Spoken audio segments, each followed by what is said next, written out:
जो आपके राष्ट्र अध्यक्ष श्री राजेश रंजन उर्फ पप्पू यादव लोकसभा चुनाव पूर्णिया से लड़ने की घोषणा जब से कर दिए हैं तब से लगातार एक से एक प्रेस कॉन्फ्रेंस कर आम जनों तक जागरूकता फैला रहे हैं। देखिए आज किस तरह से प्रेस कॉन्फ्रेंस में किस तरह से बरसे पप्पू यादव और आम जनों की हित में क्या कुछ कहे। देखिए आप अंत तक जरूर। सर,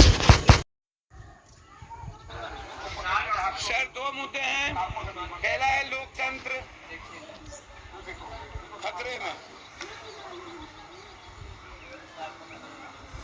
आजाद हिंदुस्तान के 57-58 साल के बाद भी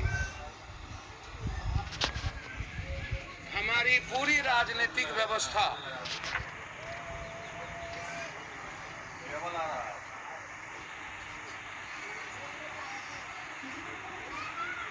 उन्माद पर टिका हुआ है।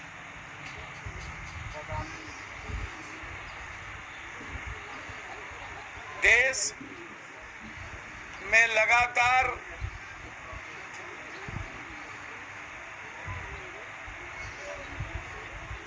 हिंदू मुसलमान के साथ साथ जातियों के अधिकार और उसके सम्मान, वर्ग वर्ण और उचित कमजोर समाज या ऊंची जात के लोग सभी को अपने अपने विचारधारा पर जीने का अधिकार है।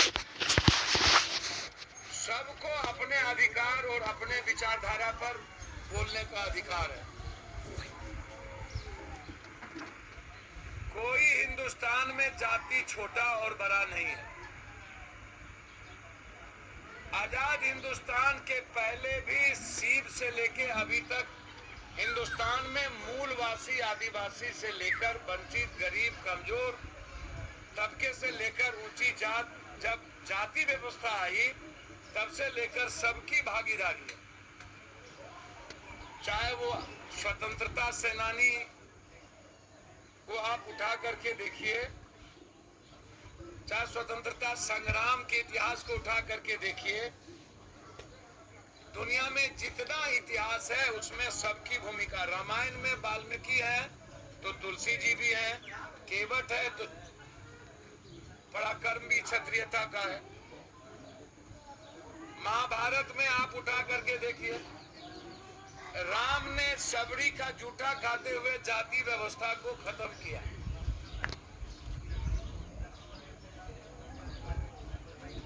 राम ने विभीषण का सम्मान जिस तरीके से दिया, वो क्या आज कोई समाज का ताकतवर लोग क्या वो देंगे सम्मान?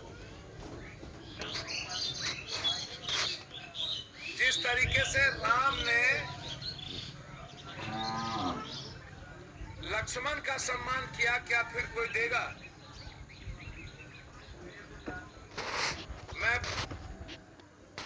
मेरे हनुमान के बारे में यही बीजेपी के लोगों ने कहा वो आदिवासी है या दलित है, तो राम ने तो सबसे ज्यादा हनुमान का सम्मान किया,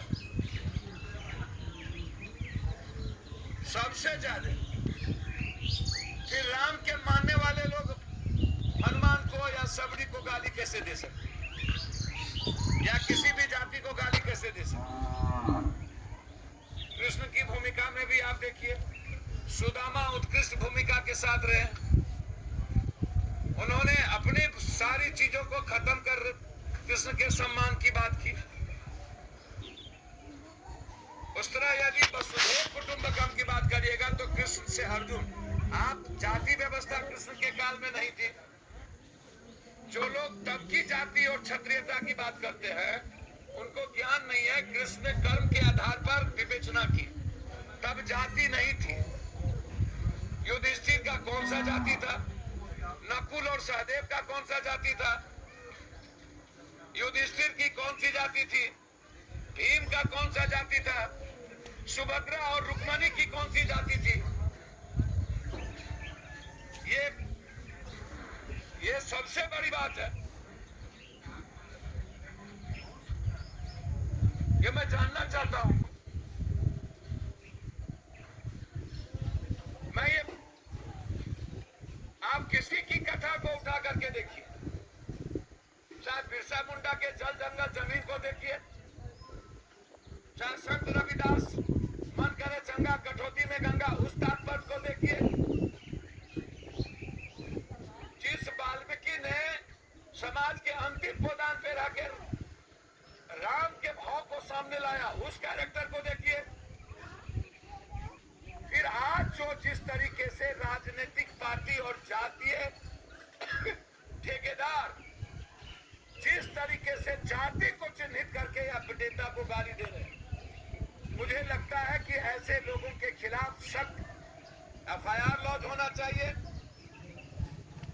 पहले भी इसी तरह की कई सेना, भूमि सेना, लोरिक सेना, कुर्मी सेना, रणवीर सेना, सनलाइट सेना, हिंदुस्तान में संविधान के मुताबिक किसी भी तरह के सेना, किसी भी तरह के उत्पात मचाने वाले गैंग को इजाजत नहीं मिलती। फिर आज जिस तरीके से आपको पूरी की पूरी आजादी है डेमोक्रेसी में अपनी बात रखने के लिए, लेकिन जिस तरीके से मुट्ठी भर कुछ लोगों ने राम के आचरण और चरित्र को जीवन में नहीं लाकर क्षत्रियता का जो पराक्रम था वो पराक्रम इंसानियत को बचाने के लिए, लेकिन जो लोग आज गाली गलौज कर रहे हैं वो सही नहीं है। जाति जनगणना बीजेपी के लोग लगातार समाज को दिग्भ्रमित करने का प्रयास।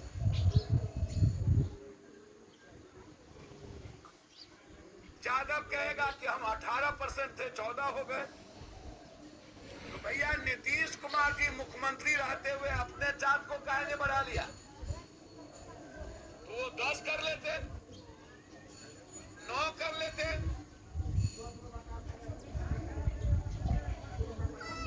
जाटव जाति राम जाति 5% क्या वो गलत है? अत्यंत पिछड़ी जाति क्या वो गलत है? माइनॉरिटीज का दे क्या 20 थे उसको 17 कर दिए।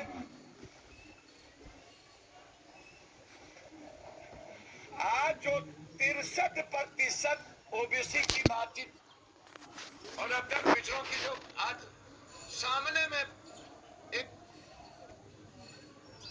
जातीय जनगणना लाया गया, इसमें मेरा आग्रह है बहुत क्लियर कि जो बिहार या हिंदुस्तान के ऊंची जात के लोग हैं, आज नहीं राष्ट्र कवि दिनकर से लेकर के विद्यापति कवि हिंदुस्तान में जितने स्वतंत्रता सेनानी क्षत्रिय समाज से आए या ब्राह्मणर्षि जिस तरीके से कई बड़े लड़ाकों ने लड़ाई